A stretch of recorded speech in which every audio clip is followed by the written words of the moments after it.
Hello, bonjour, Alberta. Did you know that at least 238,000 people speak Français in Alberta? And those numbers just keep on growing?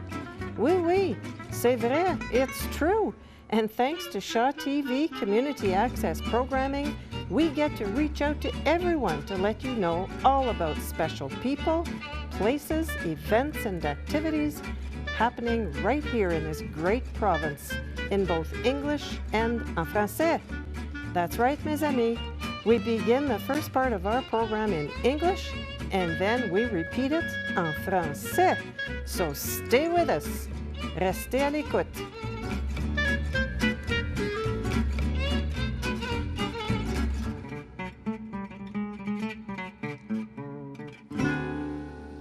Welcome et bienvenue to Hello Bonjour Alberta. I'm Marc Lalonde. And I'm Anne Boiteau. And again, we have a very interesting guest with us this episode. From all the way from Grande Prairie recently, although living in Calgary today, we have Leslie Doell, President of the Canadian Association of Immigrant Teachers, known as ACPI. Immersion. Immersion teachers, not immigration, yes. Immersion. Thank you, Anne.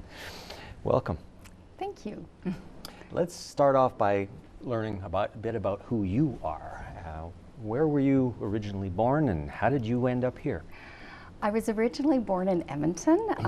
We lived in a lot of different provinces. I lived in Saskatchewan, I've lived in Quebec, also in British Columbia, but primarily here in Alberta. And just spent the last 22 years living up in Grande Prairie. I was back in Calgary in 05-06 though. And your parents were not French, were they? No, Ukrainian and Irish. Oh. I am a product of Trudeau's bilingualism. Ah, okay. Mm-hmm. And when did you start learning French? I started learning French after my first degree here at UC. I graduated in 1988 with a Bachelor of Fine Arts, a degree in drama. And then I went over to Quebec for the 6-week program. It's called My Explore now, but at that time it had a different name and it was over 6 weeks. And I went to Quebec for my second time. I had been there prior on a school trip. Fell in love with the language and the culture. After 1 week there in the program, I said, I'm staying for the year. My parents weren't happy with me. They thought I already had my education, but I did stay for the full year and went back for quite a few summers as well. Okay. And studied the language and the culture. And eventually you got an education degree also, That's right. I got a degree in education also from the University of Calgary, and then later on I went to I obtained a master's. I was one of the first cohort with the University of Toronto through their WESI program, through the program that's all in French. It's called CREFO. It's the Centre de Franco... Oh my goodness, le Centre de Recherche Franco-Ontarienne en Éducation, if I remember correctly. Okay, all right. Okay. Yeah. And at what point did you meet your husband? And so I took my first teaching job up in Lacombe, and I met my husband shortly after that, and he was then transferred to Grande Prairie. And we had intended to stay 2 years, and we say it's in the water up there when you're there for 22 years later, when we actually ended up raising our children up there. Our last actually just graduated last June, and he accepted a transfer back here to Calgary. He's an accountant for Petro West. Ah, okay. Yeah. And your children, of course, went to Immersion? Was They there all, Immersion? yes, as a matter of fact, I spoke French to them at home from birth on, and so they actually started out, my son was the first cohort in the Francophone school, École Nouvelle Frontière, in Grande Prairie, and they started with that program and then switched over to the Immersion program. Yeah, and so they're bilingual. Yes. Yes. And how did you get involved with the association? So when we were here in, with ACPI, it's a bit of an interesting story. I taught French here at Mount Royal College in 05-06, and then we moved back to Grande Prairie, and at that time it was, the school boards in the area had united to access more funds in education for the official OLEP funds, Official Languages and Education Program. And so I was directing and coordinating those funds and creating a lot of different initiatives for all of northwestern Alberta. And it's been very successful. I've been awarded 4 provincial awards in the years past. Yes. And knighted into the academic palms as well with the French Republic. So that's been it's been a successful project, very much so. And within that, I attended lots of conferences, really just to gain a lot of knowledge and know what's happening in second language pedagogy and French language learning across the country. And there was a position that was open on the board for the Canadian Association of Immersion Teachers. So I've been on the board for 8 years, and I'm in my second mandate as president. Yeah. How many immersion teachers do we have in Canada? Immersion teachers. Well, I know that we have over 350,000 students that are enrolled in French immersion. Wow. In Alberta alone, we have 40,000. So that would be 40,000 at least students. 10 to 15,000 teachers. Probably. If I do the math with class sizes 25 to 30 Yes. something. Yes, and it's a growing program. We have waiting lists in a lot of school divisions. We're always looking for quality teachers who have the competency level in French and the pedagogy of French immersion to teach in the program. And there's a lot of research on the benefits of bilingualism, a lot of research that's come out of brain-based learning and how good it is slowing down the set of early onset Alzheimer's, and how good it is for your brain actually learning a second language or a third. And so we've just seen with that research that's come out quite recently from York, and a lot of it from Dr. Eliane Bialystok, we have just seen a real growth in French immersion in the last few years. So the association, how long has it been around, and what does it do in Canada at the national level? So we'll be celebrating our 50th anniversary in Charlottetown next year, and we have our national conference, and that's one of our big initiatives. Is we have a national conference every year. Actually, I was president of the first conference, the ACPI conference in Calgary in 2013, and so we brought it here, and it was fabulous. We had over 700 teachers attend from across Canada. And I think one thing that ACPI is really proud of is our working language is in French, and so everything we do, the website is in French. It's not actually translated into English, and our conferences are entirely in French. We do have a little component now for French immersion principals, and if they're not comfortable in French, there's a little component where they can do some of their professional development in English to know how to run a French immersion school. So what the association offers on a national level, as you know, in Canada we have 13 ministries of education, and this is a national association, but we realize that a lot of the challenges that we have across the country are really the same from Victoria right through to Halifax.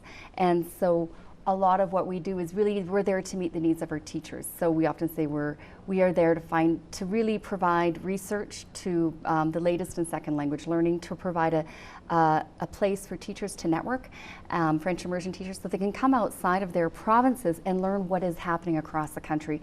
And that's really important. And also to provide a variety of services for them. So one thing that we've recently started up is the Summer Institute that happens with one of our partners, and it's in Nice for the first week of August. Oh, I've been to nice, Nice. eh? It's nice, yes. It's beautiful there. And we have some of our top French immersion specialists who will be presenting there this year, such as Dr. Roy Lister, Denis Cousineau, Marie-Josée Morneau from Manitoba, Dr. Martine Pellerin, who taught for many, many years here in Calgary and also at the UC, and she's now at the Campus Saint-Jean in Edmonton.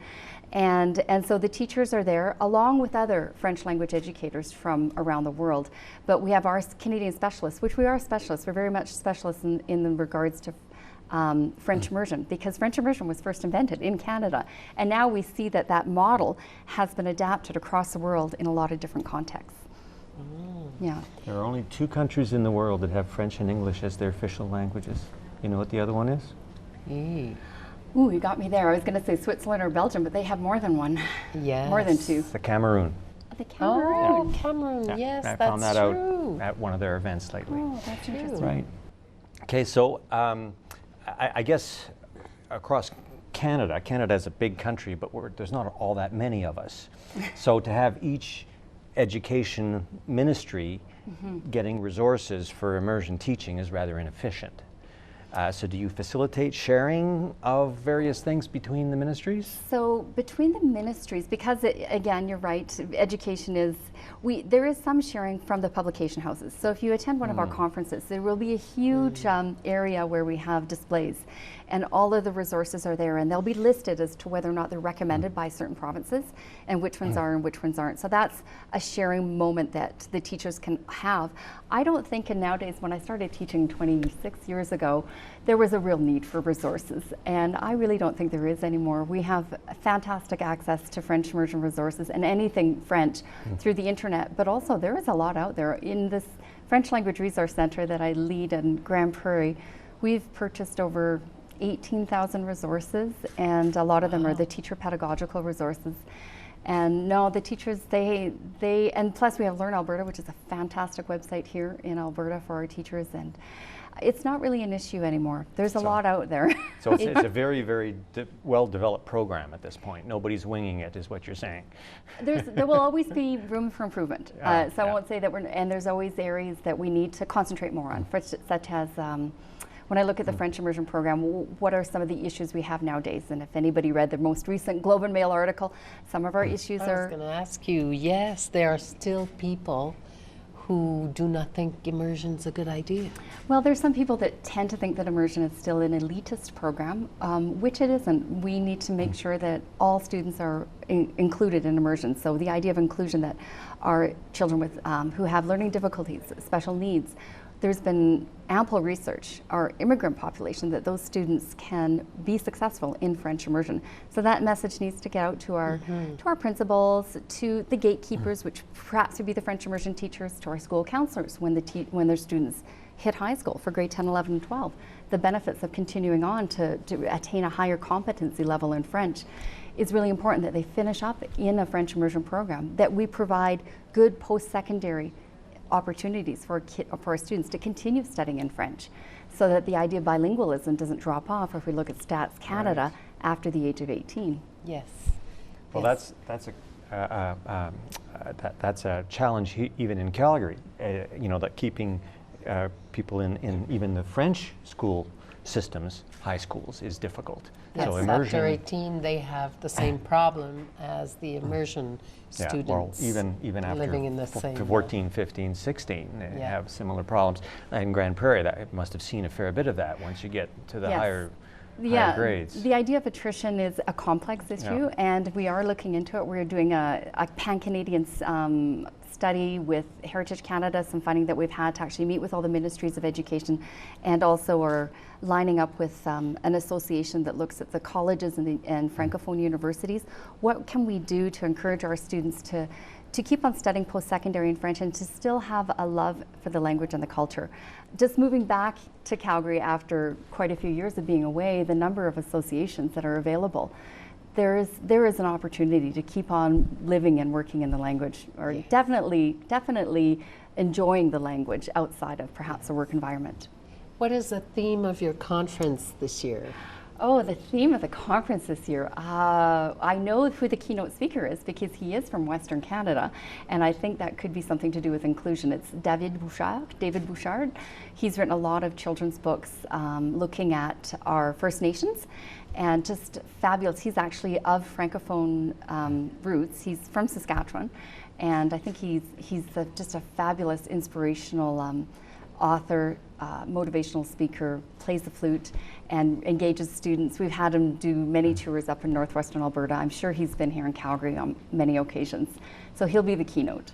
Okay, and what are the dates of your conference? The dates are, I believe it's October 20th to the 22nd this year. It's always the third week of October. And it's in Niagara Falls. And there'll be information on your website, which is There is always information on our website. And for teachers in Alberta, they shouldn't forget about the French individual bursary that is available through the Ministry of Education. So they can actually receive funding to attend the conference. Oh. Yeah, provided. Okay.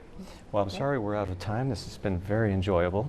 Thank you so much, Leslie Doell, President of the Canadian Association of Immersion Teachers. And for the rest of you, please stay with us. On continue en français.